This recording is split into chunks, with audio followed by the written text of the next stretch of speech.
오늘 말씀의 제목은 성경은 무엇을 주되게 가르칩니까? 라는 제목으로 함께 말씀 나누겠습니다.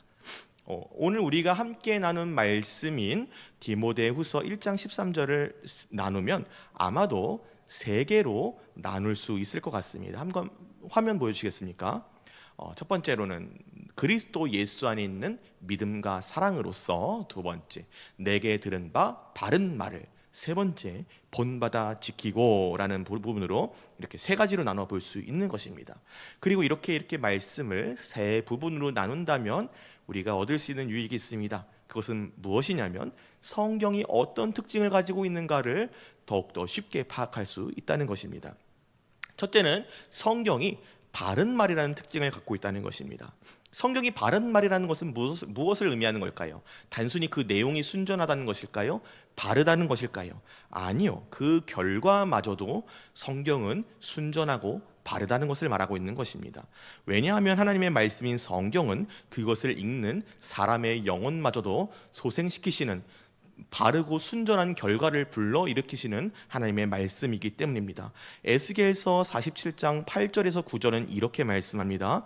그가 내게 이르시되 이 물이 동쪽으로 향하여 흘러 아라바로 내려가서 바다에 이르리니 이 흘러내리는 물로 그 바다의 물이 되살아나리라. 이 강물이 이르는 곳마다 번성하는 모든 생물이 살고 또 고기가 심히 많으리니 이 물이 흘러내려감으로 바닷물이 되살아나겠고 이 강이 흐르는 각처에 모든 것이 살 것이며 라고 말하고 있습니다. 이 말씀은, 곧 하나님의 말씀은 그 자체로 순전하고 바른 말씀이기도 하지만 그 내용만이 순전하고 바른 것이 아니라 그것이 우리 심령에 불러일으키는 결과마저도 우리의 심령을 소생시키시는 것으로 선하게 나타난다는 것이 된다는 것입니다. 둘째로, 성경은 오늘 말씀에 언급된 것과 같이 그리스도 예수 안에 있는 믿음과 사랑으로 요약이 될 수 있다는 것입니다. 왜냐하면 이 믿음과 사랑이야말로 우리가 무엇을 믿어야 할지, 그리고 우리가 어떻게 행동해야 할지를 잘 나타내 드러내주고 있기 때문입니다. 요한일서 5장 3절 말씀과 요한복음 14장 15절 말씀은 각각 우리에게 이렇게 말씀하십니다. 제가 읽어보겠습니다. 하나님을 사랑하는 것은 이것이니 우리가 그의 계명들을 지키는 것이라. 그의 계명들은 무거운 것이 아니로다. 너희가 나를 사랑하면 나의 계명을 지키리라. 아멘. 요한일서와 요한복음이 말씀하듯이 이 사랑은 예수님의 말씀에 대한 순종과 매우 밀접한 연관이 있습니다. 왜냐하면 우리는 예수 그리스도를 통해서 하나님을 바라보는 자들이기도 하고, 또 우리의 순종이 하나님께 드려질 때 역시 예수 그리스도를 통하여 우리의 순종이 하나님께 올려드려지기 때문입니다. 그리고 사도 바울은 디모데에게 말하기를 이러한 사실들이 내가 너에게 가르친 것이다 라고 말하고 있습니다. 세 번째로, 성경은 우리에게 이 말씀에 대한 의무로서 바른 말씀을 굳건히 지킬 것을 요구하는 특징을 갖고 있다는 것입니다. 이른바 본받아 지키고 라고 기록된 이 부분의 말씀이 바로 그것입니다. 그리고 이것은 성경의 가르침이 우리가 단순히 지키면 좋고 안 되면 어쩔 수 없지, 이렇게 자포자기할 수 있는 것이 아니라는 것을 우리에게 말해줍니다. 우리가 어떤 어려움이라든지 위험 앞에서도 우리는 성경의 가르침을 회피하거나 움츠러들어서는 안 된다는 것을 말해주고 있는 것입니다. 우리는 성경을 단단히 붙잡고 지키며 하나님이 우리에게 요구하시는 대로 순종해야 하는 자들인 것입니다. 그렇다면 성경의 가르침에 대해서 우리가 계속해서 나누고 있는 웨스트민스터 소요리 문답, 이 소요리 문답은 우리에게 어떻게 요약하고 있는 것일까요? 어떻게 정의 내리고 있을까요? 소요리 문답의 제3문답의 질문 부분을 제가 먼저 읽으면 답변 부분을 여러분들이 읽으시면 감사하겠습니다. 성경은 무엇을 주되게 가르칩니까? 성경은 사람이 하나님께 대하여 무엇을 믿어야 하는지, 또한 하나님께서 사람에게 어떤 의무를 요구하시는지를 주되게 가르칩니다. 예, 맞습니다. 소요리 문답의 3문답이 말해주고 있듯이 성경은 우리의 믿음과 우리의 의무, 곧 순종에 대한 것들을 가르쳐주고 있다는 것입니다. 그러므로 우리는 성경이 우리에게 주되게 가르치시는 가르침을 믿음과 순종이라는 두 가지 키워드로 요약할 수 있을 것 같습니다. 이 두 개의 키워드는 사실 성경의 가르침에 있어서 두 개의 커다란 기둥이 됩니다. 왜냐하면 우리의 영혼과 신앙생활에 있어서 성경이 가르치시는 신구약의 모든 가르침들은 이 두 가지 키워드에 귀결되기 때문입니다. 아니 전사님 어쩐 일이세요? 무슨 말씀이세요? 그렇다면 성경이 상대적으로 좀 덜 중요한 말씀도 있다는 거예요? 성경은 모든 성경이 하나님의 감동으로 됐다고 말씀하지 않으셨어요? 어떻게 성경의 모든 내용이 다 중요하지 어디는 덜 중요하고 어디는 더 중요합니까? 라고 질문하고 싶으신 성도님들이 계실지도 모르겠습니다. 괜찮습니다. 네, 물론 성경의 모든 가르침은 매우 귀중합니다. 그러나 분명한 것은 상대적으로 덜 중요한 가르침이 있기는 있다는 것입니다. 예를 들어 보겠습니다. 여러 민족들에 대해서나 나라들 그리고 그 나라들의 풍습들과 유대교의 관습이라든가 아니면 성경에 나오는 여러 동식물들의 습성과 성질 이런 것들에 대해서 성경은 우리에게 말씀해 주고는 합니다. 그런데 이런 것들, 이러한 부수적인 정보들이 우리에게 말씀하고자 하는 것은 그것들이 정말로 중요하고 그걸 모르면 구원을 받지 못하기 때문이 아니라 그것을 통해서 우리가 믿음이 어떤 것인지 순종이 어떤 것인지 배우게 하시기 위해서 우리에게 그러한 정보들을 가르쳐 주신다는 것입니다. 에스겔서 15장에는 포도나무에 대한 이야기가 나옵니다. 그런데 이 포도나무에 대한 이야기가 나오는 것이 정말로 포도나무에 대해서 우리가 알지 못하면 구원을 받지 못하기 때문일까요? 아니요. 그렇다고 보기에는 에스겔서 15장에 나오는 포도나무에 대한 이야기가 매우 부정적입니다. 그 포도나무를 가지고 무슨 가구를 만들 수나 있느냐, 그 가지를 베어다가 어디다 갖다 쓸 수나 있느냐, 그렇게 이야기하는 것을 우리가 볼 때 이 에스겔서 15장에 나오는 포도나무의 이야기는 결실 없는 신앙 고백이 얼마나 위험하고 얼마나 허망한 것인지를 나타내기 위해서, 즉 우리의 믿음과 순종의 중요성에 대해서 우리에게 알려주시기 위해서 말씀하고 있다는 것을 우리가 알 수 있습니다. 또 오늘 새벽에 나오는 누가복음 말씀에 대해서도 우리가 한번 나눠볼 수 있을 것 같습니다. 오늘 새벽 예배 때 선포된 누가복음 말씀에는 어느 이방인 백부장의 이야기가 등장합니다. 그리고 그 이야기 중에는 그가 유대인들의 장로들을 보내어서 예수님께 자기 종의 병을 고쳐주실 것을 요청하는 것, 그리고 예수님께서 그의 집으로 가시기 전에 다시 사람들을 보내서 자기 집에 오시는 수고를 겪지 마시고 그냥 말씀으로만 자기 종의 병을 고쳐주실 것과 예수님께 충분히 그렇게 말씀으로만 종의 병을 고칠 수 있는 권세가 있음을 인정하는 내용이 등장합니다.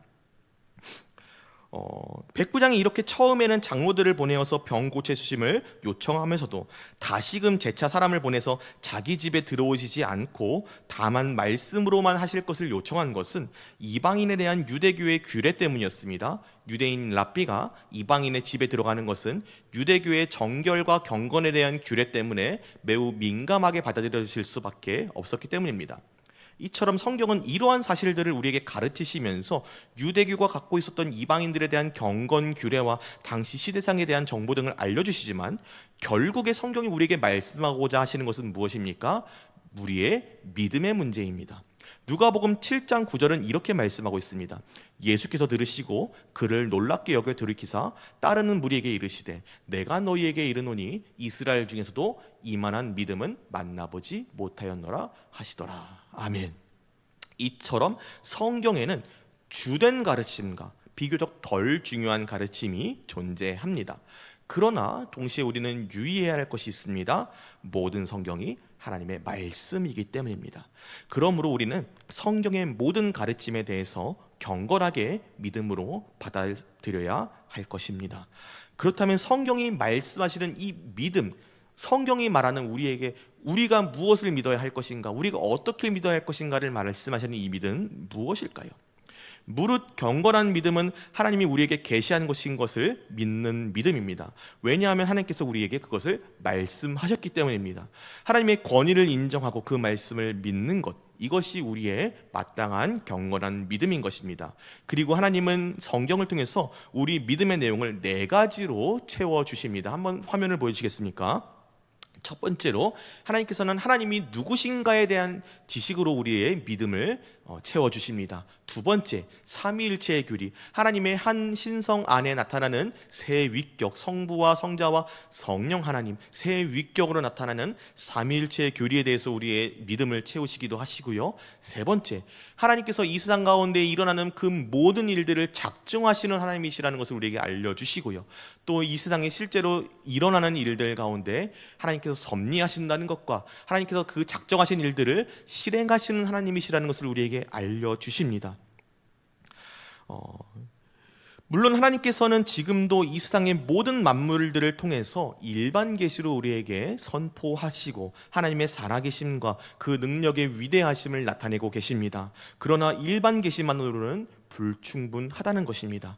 물론 하나님의 살아계심은 알 수 있겠지요. 그러나 그의 신성 안에 나타나는 삼위일체에 대한 교리라든지 하나님의 역사와 계획과 천지를 창조하심과 사람이 어떻게 창조되고 타락되었는가, 그리스도의 오심으로 우리는 어떻게 구원을 받았는가, 이러한 사실들을 성경을 보지 않고는 우리는 도무지 알 수 없습니다.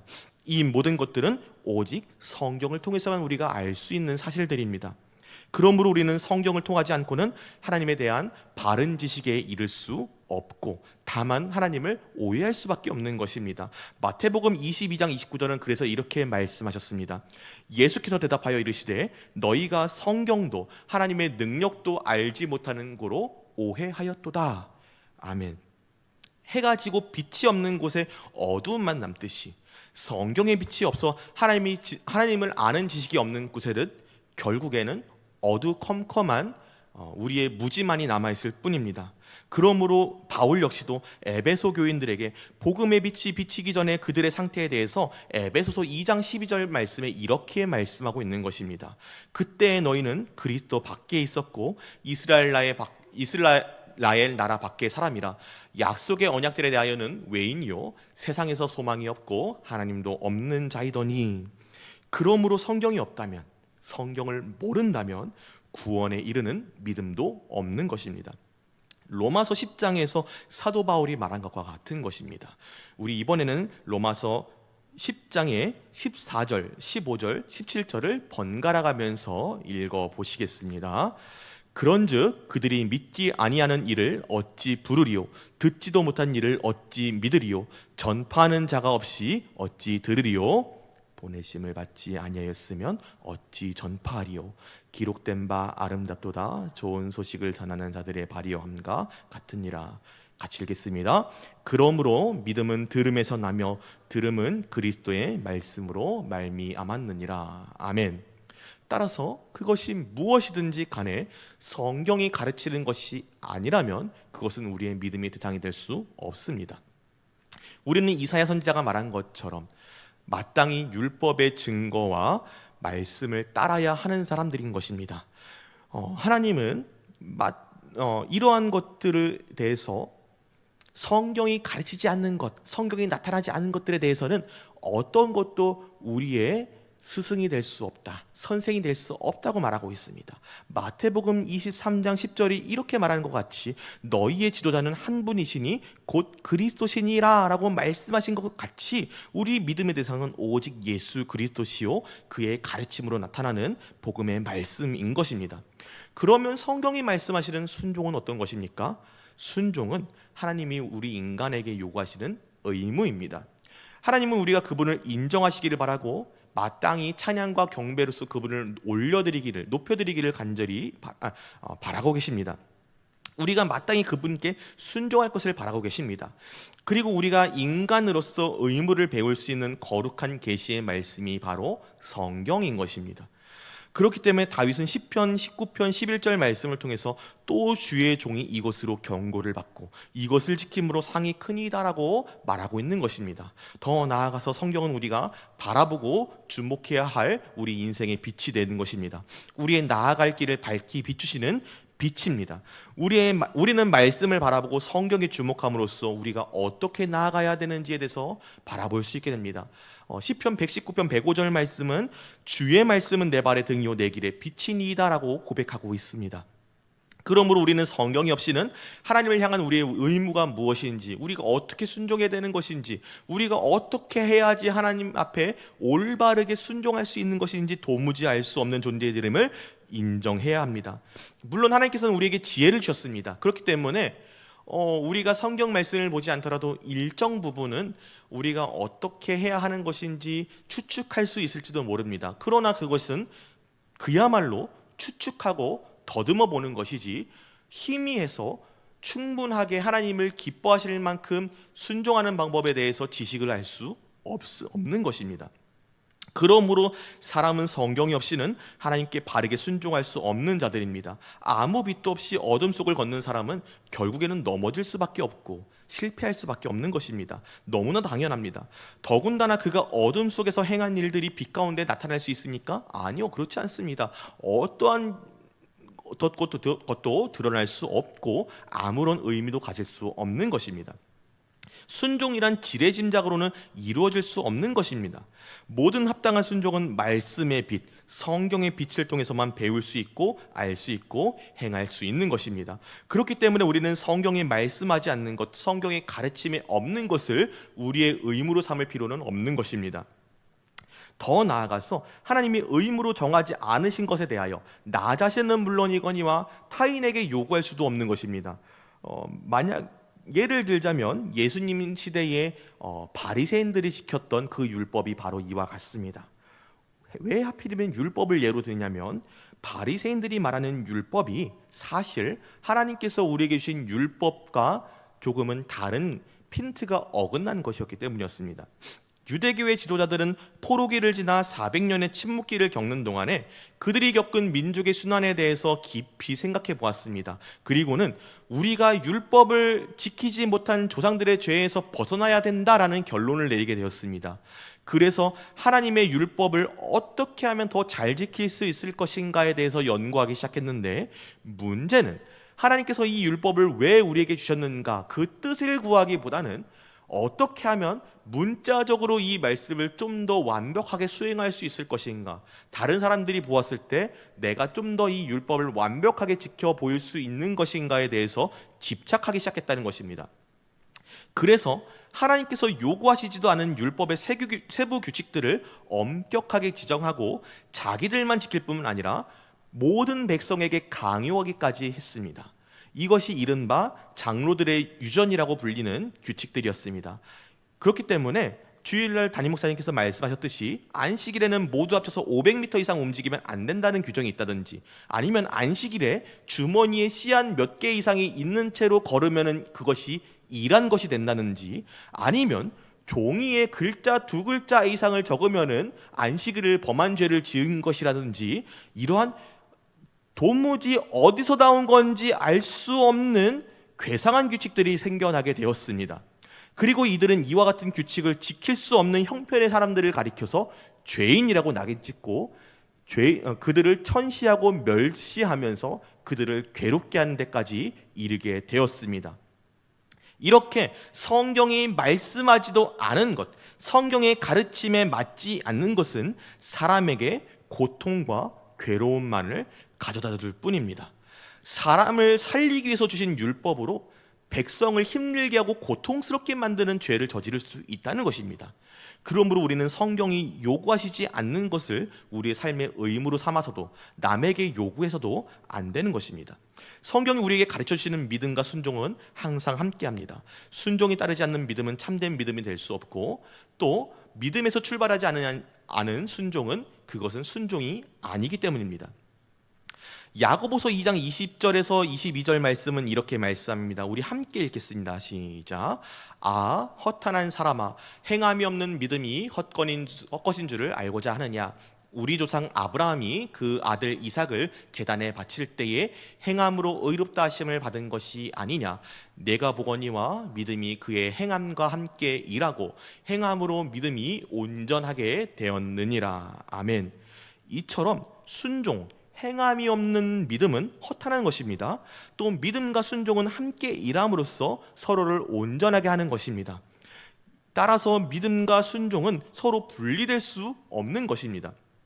그러나 우리가 한편으로는 착각할 수 있는 것이 있습니다. 그것은 믿음이 우리의 의무와 순종의 토대일 뿐이지 그 반대로 의무나 순종이 믿음의 토대가 될 수는 없다는 것을 우리가 가끔은 착각할 수 있을 것 같습니다. 그러나 우리는 예수 그리스도의 십자가 구속의 은혜로 말미암아 믿음으로 의롭다 칭하심을 받고 구원하심을 얻은 사람들, 은혜 언약 아래에 있는 사람들입니다. 그리고 이 은혜 언약 아래서 우리가 믿어야 할 약속이 주어졌고, 우리는 이 믿음과 더불어서 약속된 생명을 값없이 받은 자들입니다. 그리고 그 결과 받은 은혜와 긍휼에 대한 감사와 사랑에서 율법에 대한 신자의 순종이 나오는 것입니다. 그러므로 예수 그리스도의 은혜에 따른 믿음이 먼저고 순종은 그에 대한 반응으로 도출되는 것입니다. 그러므로 믿음이 없이 하는 우리의 모든 행위는 헛된 것이고 죽은 것입니다. 하나님을 기쁘시게 할 수 없는 것입니다. 히브리서 11장 6절 말씀은 우리에게 이렇게 말씀합니다. 믿음이 없이는 하나님을 기쁘시게 하지 못하나니 하나님께 나아가는 자는 반드시 그가 계신 것과 또한 그가 자기를 찾는 자들에게 상 주시는 이심을 믿어야 할지니라. 아멘. 이렇게 우리가 믿음으로 하지 않은 일들은 하나님 앞에서 하나님을 기쁘시게 할 수 없고 또 더 나아가 하나님 앞에 죄가 됩니다. 그리스도를 떠난 우리가 할 수 있는 것은 아무것도 없습니다. 오직 우리의 믿음이 모든 거룩하고 하나님이 받으시는 순종의 원리가 되는 것입니다.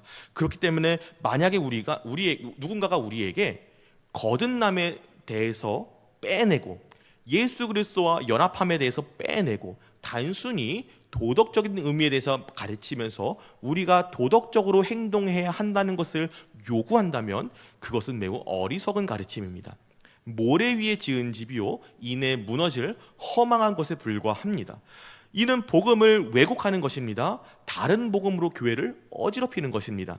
사도 바울은 이미 이런 사람들에 대해서 갈라디아서 1장 7절로 9절에 이렇게 단호하게 경고하고 있는 것을 우리가 볼 수 있습니다. 우리 함께 번갈아 가면서 읽어보시겠습니다. 다른 복음은 없나니 다만 어떤 사람들이 너희를 교란하여 그리스도의 복음을 변하게 하려 함이라. 그러나 우리나 혹은 하늘로부터 온 천사라도 우리가 너희에게 전한 복음 외에 다른 복음을 전하면 저주를 받을지어다. 함께 읽겠습니다. 우리가 전에 말하였거니와 내가 지금 다시 말하노니 만일 누구든지 너희가 받은 것 외에 다른 복음을 전하면 저주를 받을지어다. 아멘. 그러므로 우리 역시도 말씀의 경고를 받아 성경의 가르침이 아닌 것을 바르게 분별하고 경계할 수 있어야 합니다. 사도행전 17장 11절에 베레아에 있는 사람들은 데살로니가에 있는 사람들보다 더 너그러워서 간절한 마음으로 말씀을 받고 이것이 그러한가 하여 날마다 성경을 상고하였다고 말한 것과 같습니다. 우리 역시도 날마다 말씀을 가까이 하고 말씀을 상고함으로써 누군가가 우리에게 가르침을 주었을 때 이 말씀이, 이 가르침이 정말로 성경의 가르침과 일치하는 것인가, 정말로 하나님의 말씀과 일치하는 것인가 분별할 수 있는 지혜가 있어야 한다는 것입니다. 사랑하는 성도 여러분, 이처럼 성경은 우리에게 두 가지 가르침을 전해주고 있습니다. 믿음과 순종을 주되게 가르쳐주고 또 이 사실을 우리가 기억하면서 말씀을 묵상할 때마다 우리가 믿어야 할 것과 순종해야 할 것이 무엇인지에 대해서 지혜를 얻을 수 있어야 할 것입니다.